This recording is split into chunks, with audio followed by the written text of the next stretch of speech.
Hi everyone, bonjour. The IB Crocodile is here. Welcome to my YouTube channel. I provide supporting academic videos for both IB physics and mathematics AA analysis and approaches on both standard level and high level curriculums. So I hope you are having a productive day. Today I decided to share with you some thoughts and insights on the measurements, physical measurements, experiments, precision, accuracy, uncertainty. You probably heard all of these terms, but you may not have a clear idea what is really the difference between them. Okay, so bring your pencils and let's start.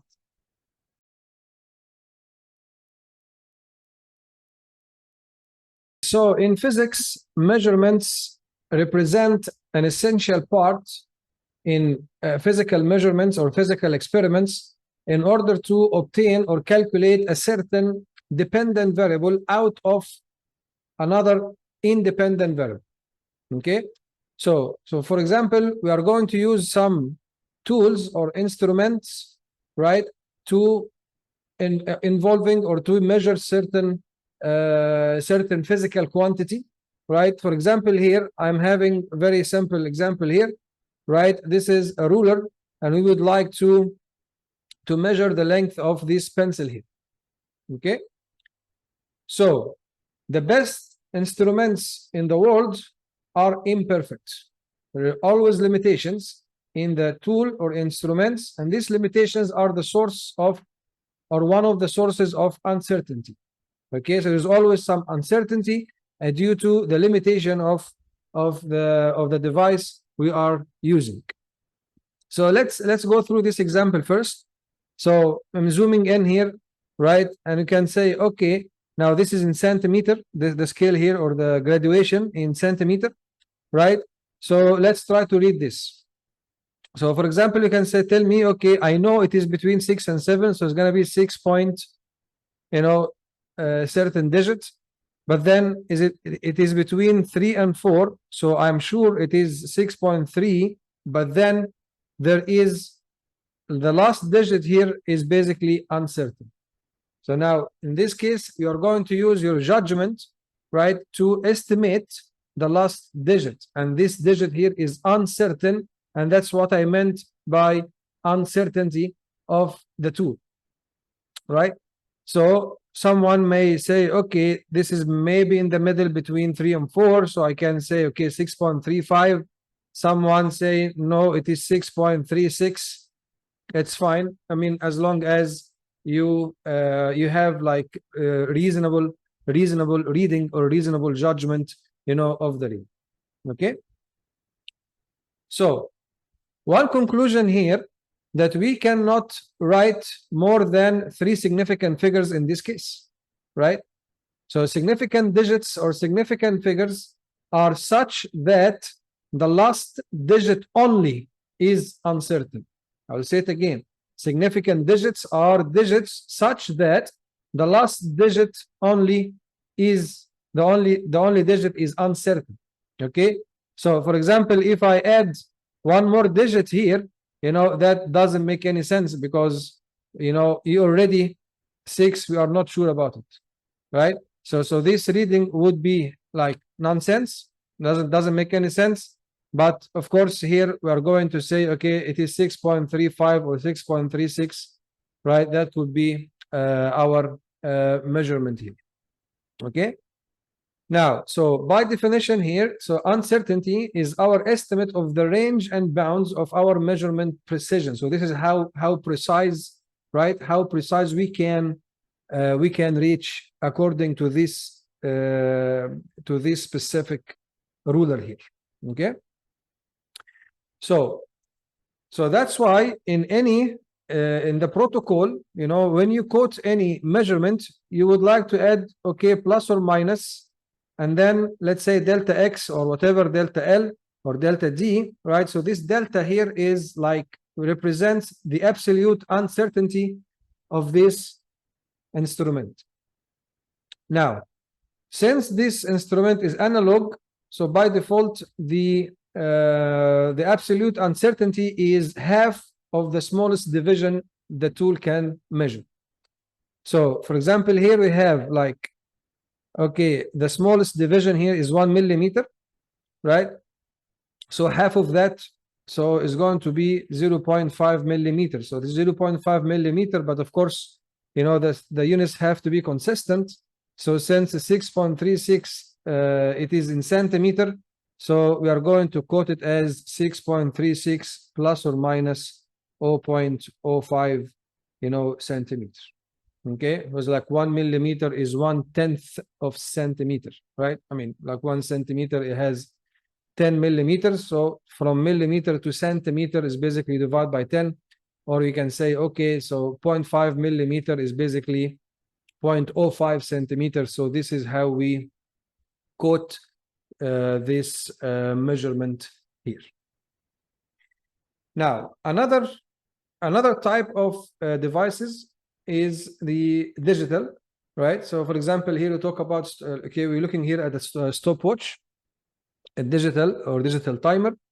Now the uncertainty of this device is going to be the smallest measure theoretically that can be measured here based on this tool.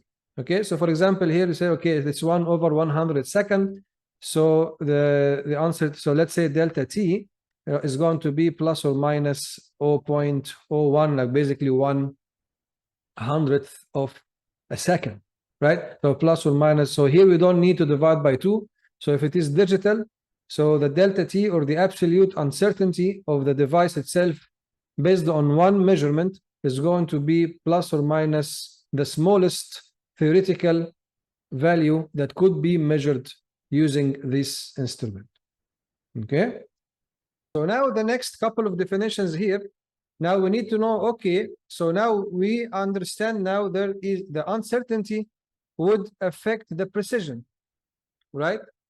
So by definition, the precision, or how many significant digits, right, we can present or we can quote a certain measurement, right? So by definition, it describes the variation in a measurement done repeatedly with the same device.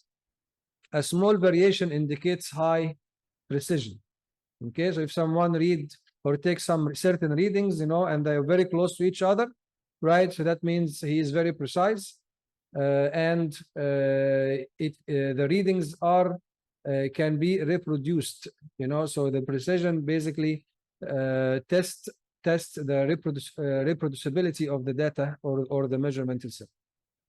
Okay, while accuracy is different. Accuracy is something else. Accuracy describes the difference between a measurement and the true value or the generally accepted value of the same quantity, right? So let's look at this example here. Like the darts here represent the measurements in certain experiment, okay? And then the target in the middle here, in the middle, represents the true value, let's say. Like, for example, the true value, or let's say, let's talk about maybe acceleration due to gravity, right? So G is basically 9.80665 meters per second squared. So this is the generally accepted value of the free fall acceleration near Earth. In IB, actually, we just use 9.81. Okay, but this is just more precise, a more precise value. So according to like the accepted value in scientific words. Okay, so our target here is this the true value here. So when you see now, for example, the measurements are close to each other here, in for example, in this B, in example B, right? So that means they can be reproduced. So they're high precision. However, they are off the target. So that means they are not accurate because they are far from the true value. Okay. While, for example, in part C, okay, the measurements actually they are kind of close to the target. They are around the target, right? So they could be accurate. They could be close to the true value. However, they are far from each other. So that means they are not precise. So basically the precision here is not high. Okay. In D, for example, here you have they are far from each other, so they are not precise, and also they are all over the place. They are far from the target, so they are not accurate as well. While in A, they are on the target and they are close to each other. So that means there is high precision and also there is high accuracy. Okay, so I hope now you have a good idea to differentiate between what is accuracy and what is precision. You know, they're two different animals. And in engineering, we say it's better to be roughly correct rather than precisely wrong. It's a general saying in engineering. Okay, so like you don't be very happy, you know, to have very precise, highly precise, you know, answer, but then it is wrong. So it's better to be roughly correct than precisely wrong. Okay. Now, this graph here gives us a little bit of an idea about, okay, what is really, or like what are examples of the sources of this variation, right? So let's say we have an experiment, let's say independent variable, let's say the height. For example, let's talk about the free fall acceleration. So you can like measure the time or the velocity at different heights to get at the end of the day, for example, G. So independent variable, this is what you measure, right? So let's say you have time here or height, okay, and a dependent variable, you know, that could be velocity, for example, okay? So now we have, okay, this is the red markers here that represent the perfect relationship, which is not real. It's just a, you know, it's just, okay, in Excel, you know, we can do that, right? But you know, the blue cursor or the blue markers here, they are up and down, okay, from the perfect relationship, which means there is random error here. Okay, so the blue markers represent as an example or representing here certain random error, since they don't have the same trend. You know, there could be one time, like the reading could be one time higher than, you know, the perfect or the true reading, and sometimes there could be lower than the perfect reading. Okay, so when you see this kind of scatter plot, right, so the blue markers here represent a random error, right? And then the random errors, so the higher the random errors, basically the lower the precision. Okay, so precise measurements have small random errors. And by the way, random errors cannot be avoided. Okay, there's lots of uncontrolled variables could be in experiments. For example, like the temperature of the room, the air pressure, the experimental methodology sometimes, but you know, you cannot avoid random errors. The personal error itself, right, due to whoever is taking the readings, right? So what we do to minimize the random errors, right, is to take multiple readings and then take the average of these readings. On the other hand, the yellow markers, they are all at the same direction, right? They are all off higher than, in this case, higher than the perfect red markers, which means this is called systematic. Okay, so systematic error produces a displaced straight line, could be higher value or lower value, but it is systematic, right?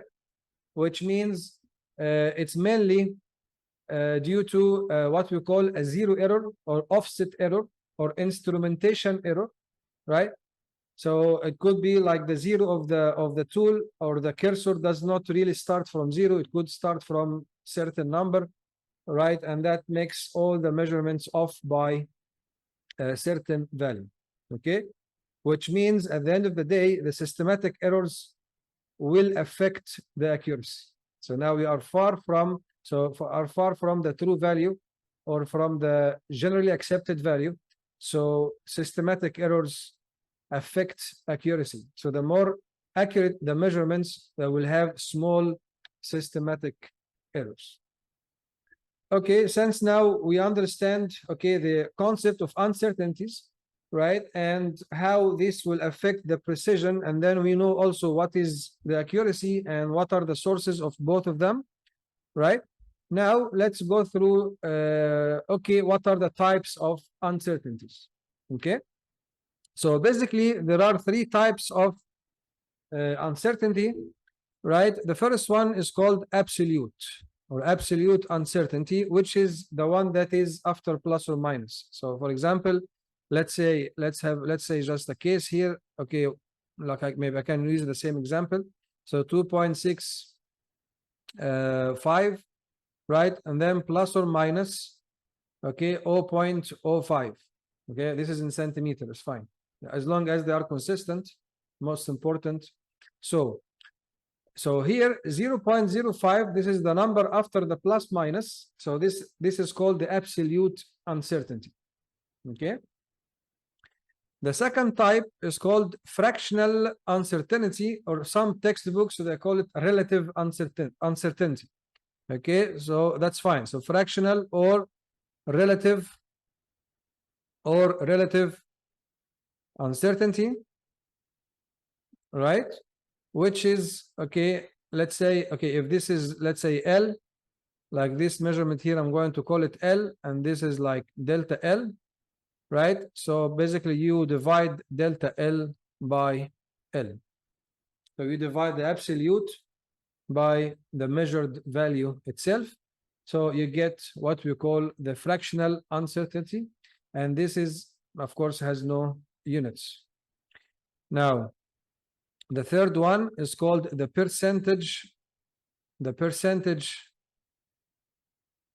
uncertainty, right? Which is basically you take the fractional or relative uncertainty and you multiply this by 100 and present it or quote it in a percentage, in a percentage sign.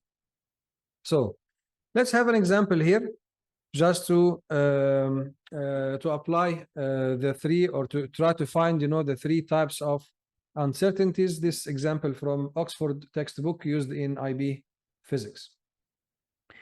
So in measuring the angle of refraction at an air glass interface for a constant angle of incidence, the following results were obtained using a protractor with a precision of plus or minus 1 degree.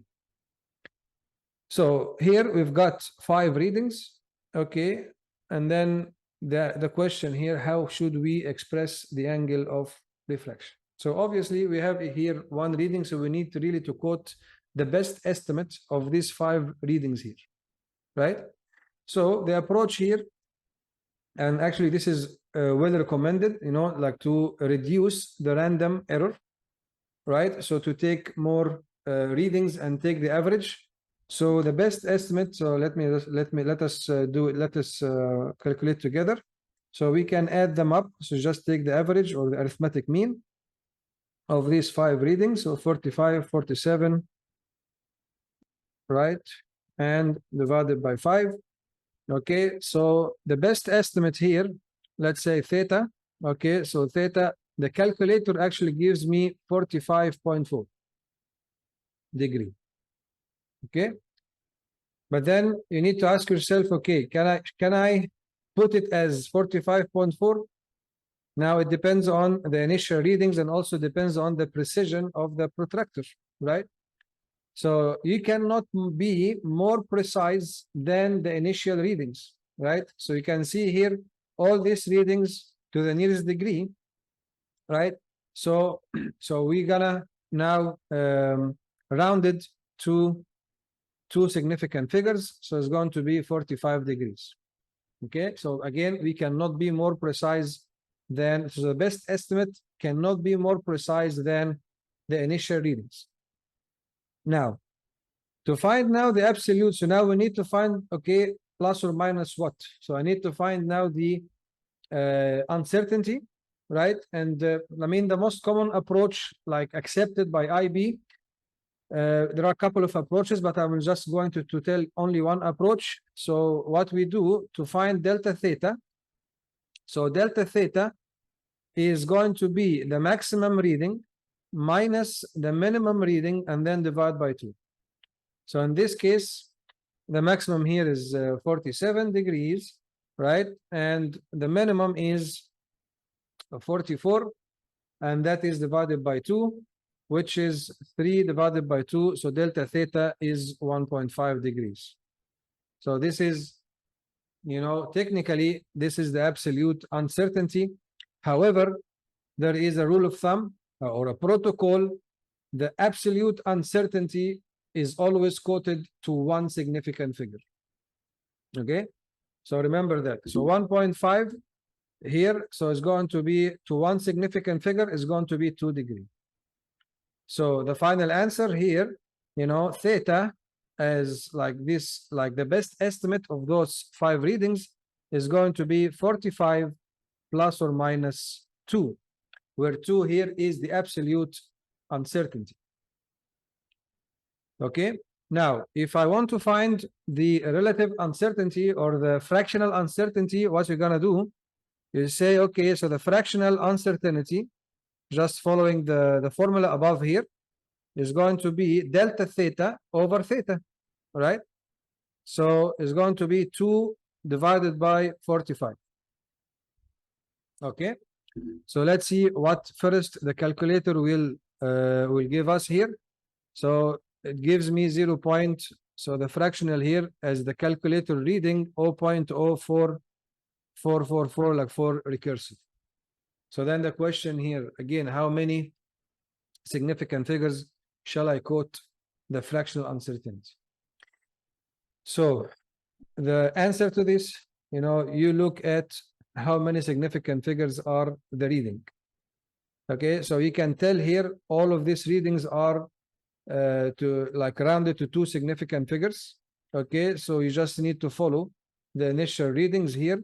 So what I would do here, I'll say, okay, so the fractional is going to be 0.044 to 2 significant figures, just to follow the like the general or the main precision of the readings themselves. Okay, if you cannot see that, by default in IB we present to 3 significant figures. Okay, but if you could see, no, this is really 2 significant figures because all the numbers given or the values given in the question in general, like, okay, they are all of them, you can see 2 significant figures. Just to follow again, you cannot be more precise than the readings themselves.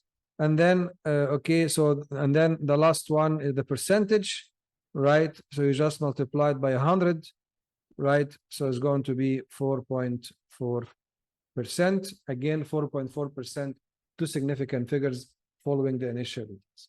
So the bottom line here, the absolute uncertainty has to be quoted to 1 significant figures, to 1 significant figure.